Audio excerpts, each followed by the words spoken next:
수익을 위한 첫걸음, 오늘도 기관과 세력들의 정보를 토대로 확실하게 포트폴리오 잡아드리겠습니다. 방송을 시작하기에 앞서서 여러분들의 좋아요, 구독, 알림 설정해 주시면 너무나 많은 힘이 된다라고 말씀을 드리면서 오늘의 방송 시작해 보도록 하겠습니다. 오늘은 또 추가적으로 두산 로보틱스 말씀을 드리려고 하는데요. 아직 수요 예측 결과가 나오지 않았지만 다음 주 청약까지 기다리는 시간이 조금 지루하죠. 그래서 재미삼아 배정 결과를 예상을 해보았으니까요. 가볍게 들어주시길 바라겠습니다. 두산 로보틱스는 다음 주 목요일과 금요일에 청약을 합니다. 같은 일정으로 청약 예정이었던 신성 ST는 일정을 10월로 옮겼거든요. 그래서 다음 주 후반부에는 두산 로보틱스만 단독으로 생략하는 일정입니다. 오늘이 9월 12일이니까 이제 두산 로보틱스 청약까지 딱 9일이 남았습니다. 요즘에 한국 주식시장을 주도하는 테마가 로봇입니다. 로봇 종목 중에서도 중심에 서 있는 종목이 레인보우 로보틱스인데요. 레인보우는 두산 로보틱스처럼 협동 로봇을 만드는 회사이고요. 또 삼성전자가 투자를 한 회사입니다. 여기 차트를 한번 보시면 엄청나죠? 오늘 주가는 조정을 받았지만 그래도 거의 2주 만에 주가가 2배 가까이 올랐습니다. 그래서 제가 저번 워밍업 영상에서 레인보우 밸류를 두산 로보틱스에 적용을 하고 말씀을 드렸었는데요. 그동안에 레인보우 주가는 엄청나게 올라서 벌써 시가총액이 3조 원이 넘었습니다. 오늘 기준으로 시가총액은 약 3.8조 원이던데요. 두산 로보틱스는 상단 공모가가 26,000원이고 상단 공모가 기준 시가 총액이 약 1.7조 원입니다. 그래서 상장하고 나서 레인보우 정도로 시가 총액이 맞춰진다고 보면 주가는 58,000원이 되는데요. 상단 공모 가격보다 3만 원이 상승한 주가입니다. 그리고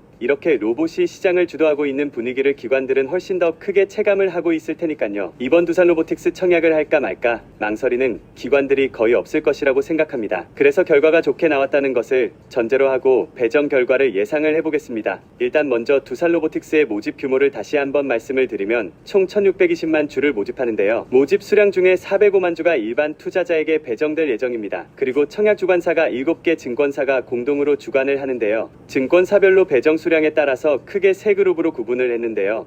약 137만 주로 배정 물량의 34% 정도 되는 한국투자증권과 미래에셋증권이 메인 주관사입니다. 이두증권사는 1그룹으로 분류를 했고요. 그리고 약 46만 주를 배정받는 NH투자증권, KB증권을 2그룹으로 분류를 했고요. 마지막으로는 약 14만 주씩 배정받는 키움증권, 신영증권, 하나증권을 3그룹으로 분류를 해보았습니다. 그러면 먼저 어느 증권사로 청약을 해야 균등 배정이 유리할지 살펴볼 텐데요.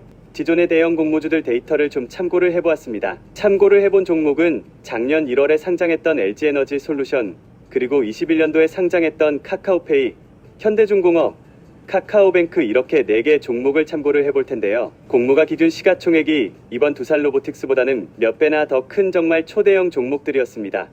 여기서 잠깐 수요 예측 결과를 보면 기관 경쟁률이 평균 한 1800대 1 정도 나왔고요. 의무 확약 비율이 LG엔솔은 무려 77%가 나왔습니다. 가장 적게 나왔던 카카오뱅크도 의무 확약 비율이 45%였거든요. 지금은 기관들이 뻥튀기 청약을 하지 못하게 자금 납입 능력을 확인을 해야 됩니다. 그렇기 때문에 두산 로보틱스 기관 경쟁률이 이 종목들보다는 적게 나올 텐데요. 그래서 기관 경쟁률보다는 의무 확약 비율이 과연 이 정도 수준으로 나올 수 있느냐가 수요 예측 결과에서는 가장 중요한 포인트가 될 것 같습니다. 여하튼 이 부분은 다음 주 수요 예측 결과를 정리할 때 다시 말씀을 드리도록 하고요. 내 종목 균등 배정 결과는 어땠는지 하나씩 살펴보겠습니다. 첫 번째로 한국 공모주 역사상 가장 큰 종목이었던 LG에너지 솔루션부터 볼 텐데요. 두산 로보틱스와 마찬가지로 7개 증권사가 주관을 했었습니다. KB증권이 모집 수량의 46%를 가져가면서 메인 주관사였고요. 대신증권과 신한투자증권이 2그룹 증권사였습니다. 그리고 나머지 4개 증권사는 모집 수량의 2%씩만 배정이 되었고요. 이 4개 증권사는 3그룹으로 분류를 하겠습니다. 그 당시 균등 배정 결과를 보면 7개 증권사 중에서 미래에셋증권은 균등 배정 수량이 0.3주로 아주 적었고요. 나머지는 한 주에서 2주까지 받을 수가 있었기 때문에 큰 차이는 없었습니다. 그리고 그룹별로 배정 수량을 보니까 1그룹은 1.2주,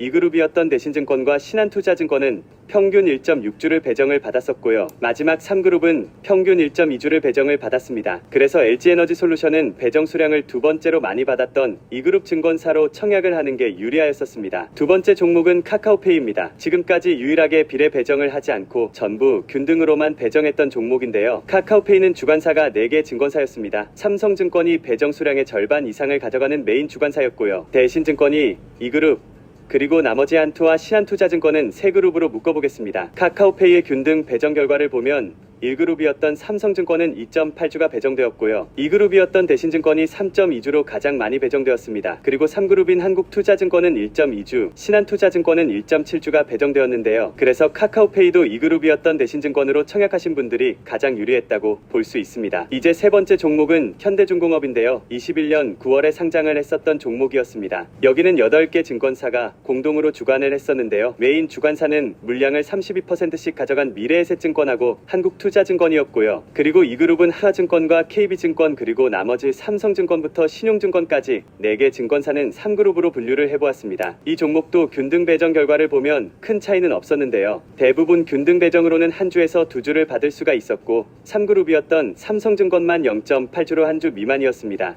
그래서 그룹별로 균등 배정 수량을 평균을 해보니까 1그룹 증권사는 1.5주, 2그룹은 1.3주였습니다. 그리고 3그룹도 평균 1.3주가 배정되었는데요. 그래서 세 그룹 중에서는 메인 주관사였던 1그룹 증권사로 청약하신 분들이 가장 유리했다고 볼 수가 있습니다. 마지막 종목은 카카오뱅크입니다. 카카오뱅크는 KB증권이 메인 주관사였고요. 한국투자증권이 2그룹, 그리고 하나증권과 현대차증권은 3그룹으로 분류해서 결과를 보겠습니다. 균등 배정 수량이 가장 많았던 증권사는 3그룹의 현대차증권이었습니다. 6.6주로 유일하게 6주 이상을 배정받을 수가 있었고요. 이 그룹이었던 한국투자증권이 가장 적은 3.5주를 배정받았습니다. 아무래도 현대차증권이 평소에 청약을 거의 하지 않기 때문에 계좌 수가 가장 적었던 결과라고 생각이 됩니다. 그래서 4종목을 살펴보니까 균등 배정이 유리했던 그룹이 비교적 골고루 나왔습니다만 그래도 이 그룹이 2표가 나왔죠. 그래서 배정 수량을 두 번째로 많이 받는 2그룹 증권사가 조금 더 유리할 수도 있겠다, 이렇게 생각을 해보고 넘어가겠습니다. 이번에 두산로보틱스의 주관사를 보면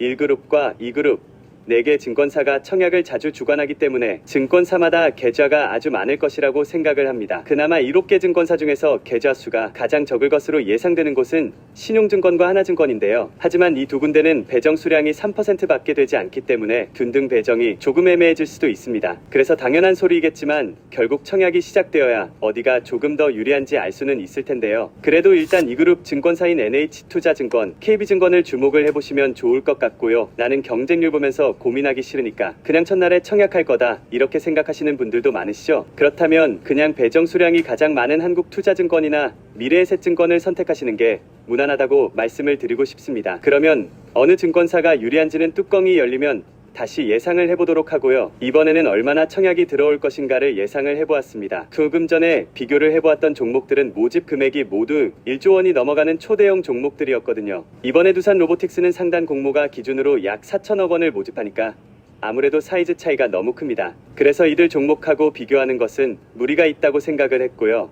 그래서 최근에 상장한 종목 중에서 사이즈가 컸던 종목과 비교를 해보려고 하는데 사실 작년 1월에 LG엔솔 이후에 모집 규모가 크면서 청약도 흥행한 종목이 없었거든요. 그나마 올해 여름에 상장했었던 필에너지가 956억 원을 모집하는 사이즈였는데 계좌 수가 약 66만 계좌가 청약에 참여를 했었고요. 청약했던 계좌 수는 92만, 그리고 증거금이 약 20조 원이 들어왔었습니다. 그래서 두산로보틱스는 성일라 혜택보다 청약 규모가 조금 더 많을 것이라고 예상을 해보았는데요. 일단 계좌 수는 조금 더 늘어난 100만 계좌를 예상을 해보았고요. 성일라 혜택보다 두산이 모집 규모가 3배 정도 큽니다. 그래서 증거금은 37조 원을 예상을 해보았습니다. 그래서 증권사별로 당연히 차이가 있겠지만 배정 수량을 통합해서 예상을 해보았는데요. 두산로보틱스는 균등 배정 수량이 약 202만 주 정도 됩니다. 제가 예상했던 계좌 수 100만 계좌가 청약에 참여를 한다면 균등으로 받는 배정 수량은 2주 정도가 될 것 같고요. 그리고 증거금이 37조 원이라면 비례 경쟁률이 1400대 1이 됩니다. 그래서 제가 예상을 해본 비례 경쟁률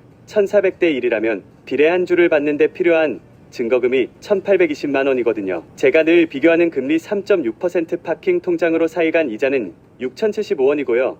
5% 마이너스 통장 금리로 나이간 이자가 9973원입니다. 그래서 두산 로보틱스를 비례 한 주 받는데 필요한 이자 비용은 6,000원에서 1만원 정도가 될 것이라고 예상을 해보았습니다. 두산로보틱스 다음 주 화요일인 19일에 수요 예측 결과가 나옵니다. 오늘 말씀드릴 건 여기까지인데요. 좋아요와 알림 구독해주시고 상단 배너에 문의 남겨주시면 제가 더욱 디테일하게 도움드릴 테니까 연락 남기시고 다음 영상으로 뵙겠습니다. 감사합니다. 여러분의 포트폴리오를 책임지는 설계사 TV였습니다.